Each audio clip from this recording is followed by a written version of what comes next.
ಅದ್ ನಿತ್ರ ಒಳ್ಳೇದು. ಯಾಕಂದ್ರೆ ನಾವು ಇಲ್ಲೇ ನಾವೀಗ 18 ವರ್ಷ ಆಯ್ತು ಈಗ ಶಾಸಕರಾಗಿ. ಯಾವ ತಾಲೂಕಿನಾಗ ಹೋದಿವಿ? 18 ವರ್ಷದಿಂದ ಎಲ್ಲ ಹಳ್ಳಿ ಎಲ್ಲ ನೋಡಿದೀವಿ ನಾವು. ಈಗ ನಮ್ಮ ಭಾಗ ಹೆಂಗ್ ರಸ್ತೆ ಇಟ್ಟಿದೀವಿ, ಹೆಂಗ್ ವ್ಯವಸ್ಥೆ ಇಟ್ಟಿದೀವಿ ನೋಡ್ಬೇಕು. ಅವ್ರು ನಮ್ಗಿಂತ ಮುಂಚೆ ಬಂದವ್ರು ಅವ್ರು ಹೆಂಗದಾವ್ ರಸ್ತೆ, ನಮ್ಮ ರಸ್ತೆ ಹೆಂಗದಾವ್ ನೀವು ನೋಡ್ಯಾರ. ಈ ಕಡೆ ಅಡ್ಡಾಡ್ತೀರಿ, ಆ ಕಡೆ ಅಡ್ಡಾಡ್ತಿರ್ತೀರಿ ನೀವು. ಅದಕ್ಕಾಗಿ ನಾವು ಇಲ್ಲೇ ಅವ್ರೆ, ನಮ್ಮ ಓಟು ಇಲ್ಲೇ ಅದಾವ ನೋಡಿದಾರ ಎಲ್ಲ ಇಷ್ಟ. ಹಳಿ ಒಂಟು ಮೂರು ಹೇಳಂಗ ನಮ್ಮ ಓಟರ್ ಲಿಸ್ಟ್ನಾಗ ಓಟೋದಿಲ್ಲ ನಾವು.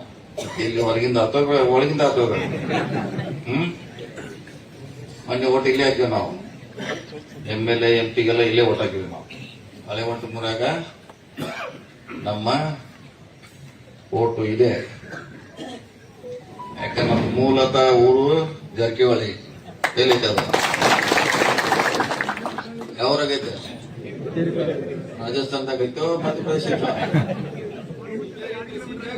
ಇಲ್ಲೇ ಐತಿ. ಎಲ್ಲಿದೆ? ಇಲ್ಲೇ. ನಮ್ದು ಈ ಊರು ಬಿಟ್ಟು ಹೋಗಿಂತ ಮುಂಚೆ ನಮ್ಮ ಅಡ್ಡ ಸರಿ ಗೊತ್ತಿತ್ತೆ ಏನ? ನಮ್ಮ ಹೆಸರು ಪಾಟೀಲ್ ಅಂತಿತ್ತು. ಅಡ್ಡ ಸರಿನ ಪಾಟೀಲ. ಗೋಕಾಕ್ ಹೋದಾಗ ಸ್ವಾಭಾವಿಕವಾಗಿ ಕೇಳೋರು ನೀವು ಎಲ್ಲಿಂದ ಬಂದ್ರಿ, ಯಾವ್ರವ್ರ ಅಂತ ಏನ್ ಹೇಳ್ತಾರಿಲ್ಲ. ಜಾರಕಿಹೊಳಿ ಅಂತ ಜಾರಕಿಹೊಳಿ ಅಡ್ಡ ಹೆಸರ ಬಿತ್ತು. ನಮ್ಮ ಹೆಸರು ಗೌಡಿಕಿನ ಪಾಟೀಲ ನಮ್ದು ಹೆಸರು. ಮೊನ್ನೆ ಹೇಳೋರ್ ಕಡೆ ನಾವು ಇದೆಲ್ಲ ಹೇಳಿದ್ ಮ್ಯಾಗ ತನಿಸಿದ್ವು. ಈ ಬಾಗೇಡೆಲ್ಲ ಹಿಂಗ ನಮ್ ದಪ್ಪ ಪ್ರಚಾರ ಮಾಡ್ತಾರ. ಏನೇನಪ್ಪ ನಿಮ್ ಕಡೆ ಐತೇನಂದ್ಲೆ ಫಸ್ಟ್ ನನಗೆ ಹಿಡಿದು ಶ್ರೀಕಾಂತ್ ಖುಷಿ ಹೇಳಿದ್ರು, ನಿಮ್ ಬಡ್ಡೆ ಸ್ವಲ್ಪ ಪಾಟೀಲ್. ಆಮ್ಯಾಗ ನಾವು ಇವರೆಲ್ಲ ಊರಿಗೆ 10 ಮಂದಿ ಇವ್ರು ಏನ್ ಅದರಲ್ಲ ಅರ್ಧ ಚಾದಾವ ಏನಂದು ಹುಡುಕಿ ತೆಗೆದಾಗ ನಿಮ್ ಬಡ್ಡೆ ಸ್ವಲ್ಪ ಮೂಲ ಪಾಟೀಲ್. ಜಾರಕಿಹೊಳಿ ಹೆಂಗಿರ್ತ ಸ್ವಾಭಾವಿಕವಾಗಿ ಆ ಊರಿಗೆ ಹೋದಾಗ ನಿಮ್ಮ ಯಾವ್ರಿಂದ ಬಂದ್ರೆ ಜಾರಕಿಹೊಳಿಯಿಂದ ಬಂದ್ರೆ ಜಾರಕಿಹೊಳಿ ಅಂತಿತ್ತು.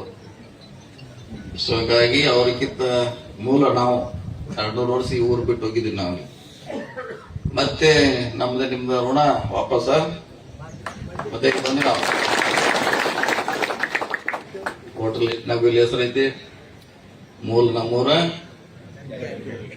ಜಾರಕಿಹೊಳಿ, ಅಡ್ಡ ಹೆಸರು ಪಾಟೀಲ್. ಮೂಲ ಹೆಸರು ಪಾಟೀಲ್. ಲೋಕಾಂತ ಅದು ಊರ ಹೆಸರಿನಾಗ ನಮ್ಮ ವಿಜಯ್ ಶಂಕೇಶ್ ಅವ್ರ ಹೆಸರು ಬಂತು. ಹಂಗೆ ಅವ್ರ ಮೊದಲು ಎಂಕಡ್ ಮಾಡಾಗಿದ್ರು ಅವ್ರು ಮೂಲ ಅವ್ರ ಅಜ್ಜ.